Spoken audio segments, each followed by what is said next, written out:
Good morning, everybody. Welcome to this discussion on critical theory.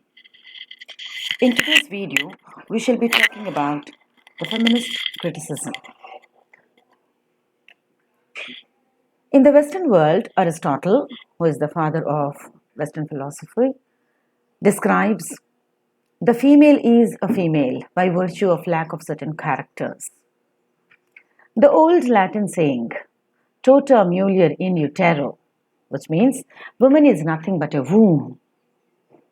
St. Thomas Aquinas describes the woman is an imperfect man. John Donne, the 17th century metaphysical poet, quotes, form is masculine and matter is feminine. The superior godlike male intellect impresses its form upon the malleable inert female matter. Pre-Mendelian times suppose that the sperm is active, the waiting ovum is lacking the identity and life. Aeschylus in Oresteia defines the mother is no parent of her child at all. These are some of the thoughts with which the Western world is full of. I think the Eastern world is far ahead when compared to them. Long back, maybe back to around 5000 to 12 to 15,000 BC, the Indian soil believed in the equality between man and woman. If God is the creator, as we see in Hinduism, Brahma is the creator, he always has its counterpart, Saraswati. If Vishnu is the taking care or the caretaker of this entire world, his counterpart, which is the Shakti, is Lakshmi. If Shiva is the destroyer of the world, then automatically Shakti is always there with him. It is always the Shiva Shakti that combinedly does all the actions. Ardhanarishwara is one of the best god that has been worshipped in the Indian soil, which exactly gives the perfect equality to man and woman. In fact, in India, way back in the 5000 BCE or maybe longer, in the court of King Janaka, we had all these intellectuals like Maitreyi and Gargi, who used to sit in the court of King Janaka and talk about the philosophical issues and debate with the so-called very intellectual persons like Yagyavalkya and others.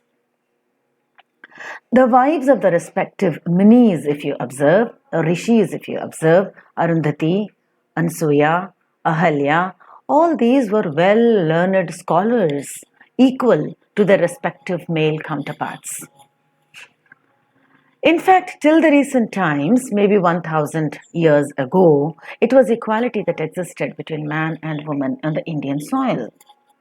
For every important decision to be taken in the house, it is a woman that is to be consulted. And if you go deep back to South India, you could find that it is a matriarchal society that exists even till today. Go down to Kerala, it is the Matruswamya Samaj, not patriarchal society, the Pitrusamya, but it is Matrusamya, the woman-dominated society. So a man gets married and comes to the house of a woman. The woman inherits the property from her mother. It's exactly the opposite of what we see in the other part of the country today. So from such a type of culture and tradition, we come out, and all these definitions that are given by Aristotle or St. Thomas Aquinas or John Donne seem quite unimpressive to all of us. Because we started with equality, maybe in the due course of exploitations that was held on the Indian soil, maybe from 1000 to 1200 years back by various civilizations, including the Mongolians and the Turkish and the British and so on. It has become necessary on the Indian soil to put the woman behind the curtains, and the parda system or confining the girls to the house alone has come into existence. Otherwise, it was equality that existed for all. Because we belong to such a soil that talks about Aham Brahmasmi, I am the God myself, and this I can be a man or a woman. In fact, the I can be any living or non-living thing on this planet. We begin with such secularism, we begin with such equality, and to us, this Western notion of Aristotle's the female is a female by virtue of lack of certain characters looks very strange, isn't it? In fact, John Milton, who is one of the best poets on the British soil of the 17th century, says, "He for God only, and she for God in him."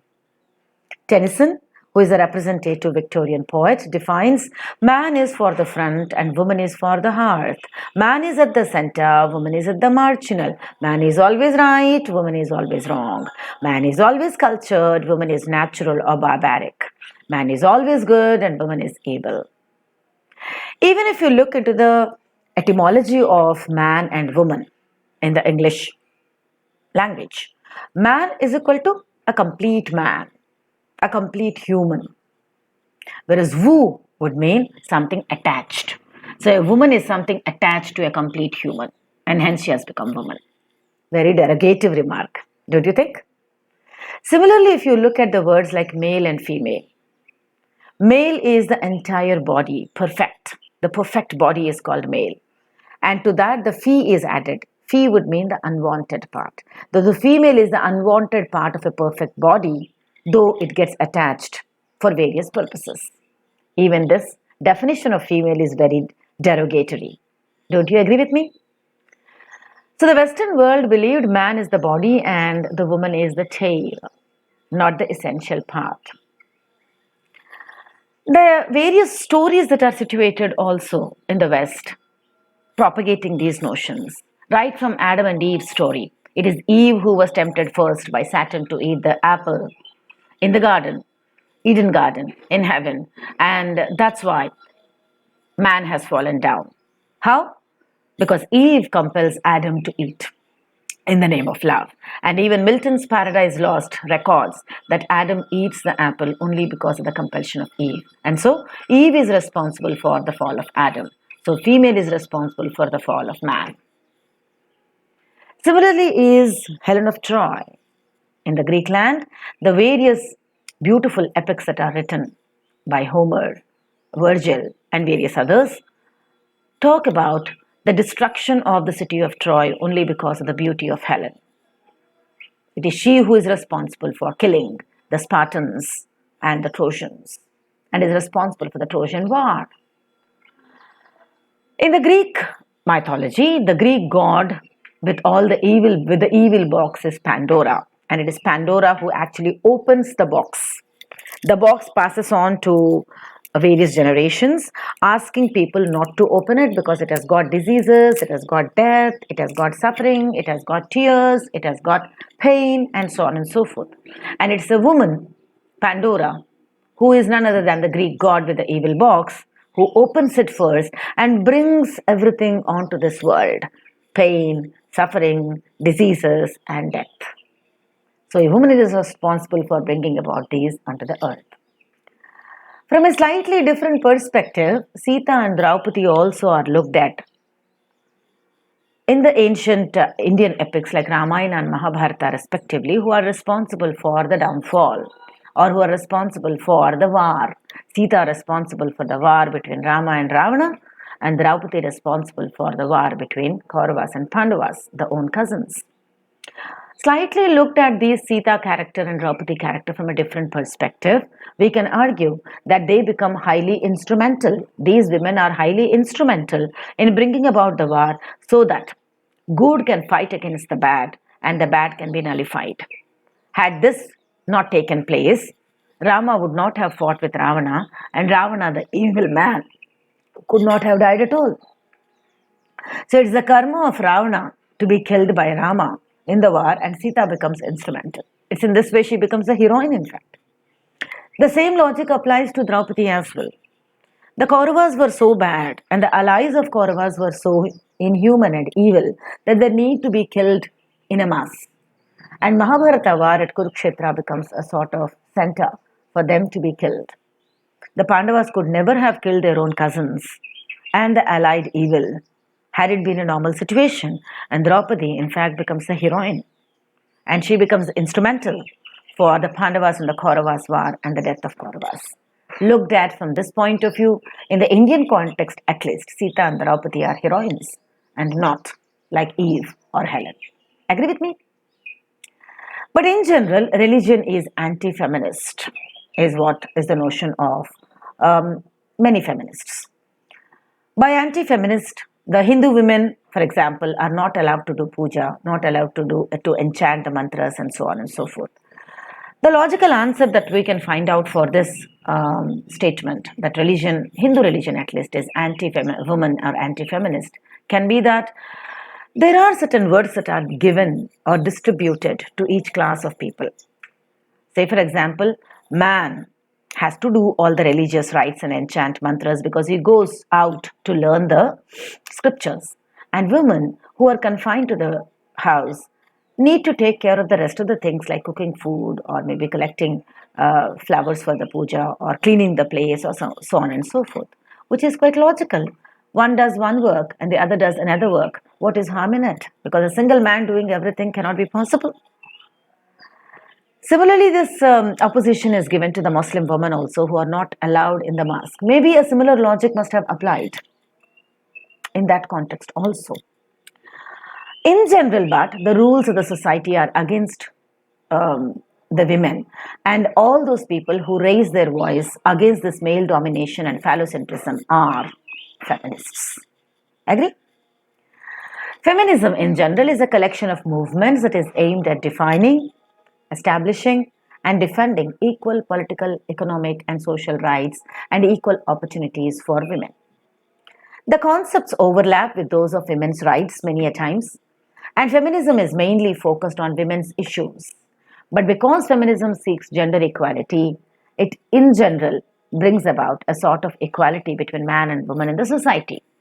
The women's movement began in 1960s, and from here actually in a formal way the movement of feminism as a theory begins. Long back, even before the movement of feminism begins in the West in 1960s, we have this beautiful character type called Mary Wollstonecraft, who is the wife of William Godwin and the mother of Mary Shelley. If William Godwin has written The Rights of Men, which is a very instrumental book in bringing about or talking about the rights of men, it is Mary Wollstonecraft who talks about the rights of women in her very famous book, A Vindication of the Rights of Women, that she published in 1792. Because in those days, women in the West were not allowed to go out and study. It is this that she has emphasized, that every girl child should be with the right of sending to the school and getting education. John Stuart Mill, the next interesting person in this history of feminism, is a disciple of William Godwin, who has written a very beautiful essay called The Subjection of Women in 1869, where he emphasized that women themselves are responsible for their situation wherever they are in the society right now. How? Because it is the same woman who gives birth to the male child and the female child. And it is the same woman who differentiates between the male child and the female child. You are a girl, do this work. You are a boy, go out and play. You are a girl, learn all these household chores. You are a boy, you can come anytime back to the house. You are a boy, you get the right to move about in the society, talk about in whatever way you want to, and not do the household chores. This differentiation has been done by the woman or the mother herself, which is wrong. And so John Stuart Mill, being a man, also emphasizes in this essay, The Subjection of Women, that the mother of the boys should be very, very careful in upbringing their boys. The notion of equality between the boy and the girl should be instilled in his mind right from the childhood and help the boy to do all the household chores, because no work is a boy's work or a girl's work. Very logical, isn't it? So John Stuart Mill's The Subjection of Women becomes a seminal text in this history of feminism. The next interesting character is Virginia Woolf, who belongs to the 20th century British. She's a novelist and a wonderful speaker and an essayist who has actually given a lecture to the university girls titled A Room of One's Own, which later got published as the essay in 1929. She gives the analogy of a man who is an artist and a woman who is an artist or a writer. If a man is a writer, all provisions are given to him, all privileges are given to him, and much care is taken that his room is not disturbed and is provided with his necessities of eating and drinking.